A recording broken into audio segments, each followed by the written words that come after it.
బాలకృష్ణ గారికి చాలా కోపం ఎక్కువ. ఆయన చిరాకు పడుతూ ఉంటారని బయట జనాలు అనుకుంటూ ఉంటారు. మీరు ఆయనతోటి అంత క్లోజ్‌గా వర్క్ చేశారు కదా! మీరు చెప్పండి సార్ అందులో ఎంత వాస్తవం ఉంది? మీతోటి ఆయన ఎలా ఉండేవాళ్ళు? ఈ అభిప్రాయంతోనే నేను కూడా వెళ్ళాను. ఆ! మాకిప్పుడు ఫర్ ఎగ్జాంపుల్ బాలకృష్ణ గారి ఇంటర్వ్యూ తీసుకున్నట్టే వామ్మో! బాలకృష్ణ గారా మనం చాలా జాగ్రత్తగా మాట్లాడాలి. ఆయనకేమైనా కోపం వచ్చేస్తుందా? ఇలా అనుకుంటూ ఉంటాం సార్. మీరసలు మీకెలా అనిపించింది? ఇదే అభిప్రాయం నాకు కూడా ఉండేది. అంటే నేను ఆయన ఎప్పుడు ప్రత్యక్షంగా చూడలేదు కాబట్టి, ఆయన గురించి బయట చెప్పుకోవడం వినడమే కాబట్టి, ఇవన్నీ బయట విన్నవే గానీ ఎక్కడ ప్రచురితమైనవి కావు. కాబట్టి అటా దాని మీద వెళ్ళేది వ్యవహారం.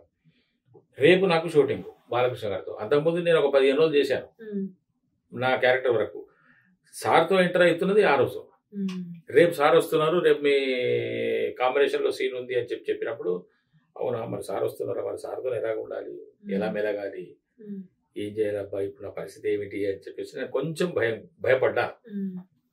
నెక్స్ట్ డే షూటింగ్కి వెళ్ళాను.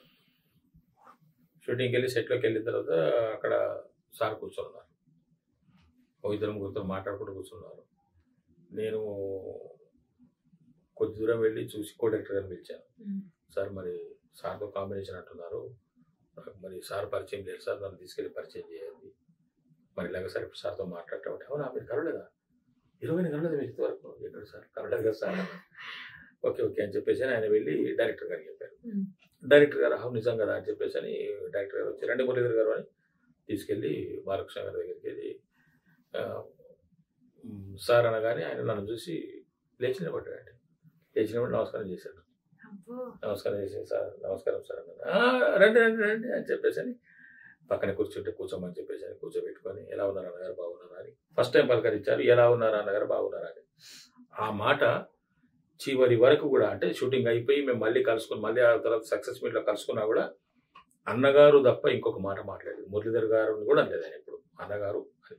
చాలా సరదాగా జోకులు వేశారు, ఆత్మీయంగా మాట్లాడారు, ఫ్యామిలీ వివరాలు తెలుసుకున్నారు, పిల్లల వివరాలు తెలుసుకున్నారు, నా కుటుంబం యొక్క మంచి చెడ్డలు తెలుసుకున్నారు. ఎప్పుడు కలిసినా ఎప్పుడు కనిపించినా ఆత్మీయంగా పలకరిస్తారు, చాలా సంతోషంగా కబుర్లు చెప్తారు. అది బాలకృష్ణ గారితో నాకు ఉన్నటువంటి ఎక్స్పీరియన్స్.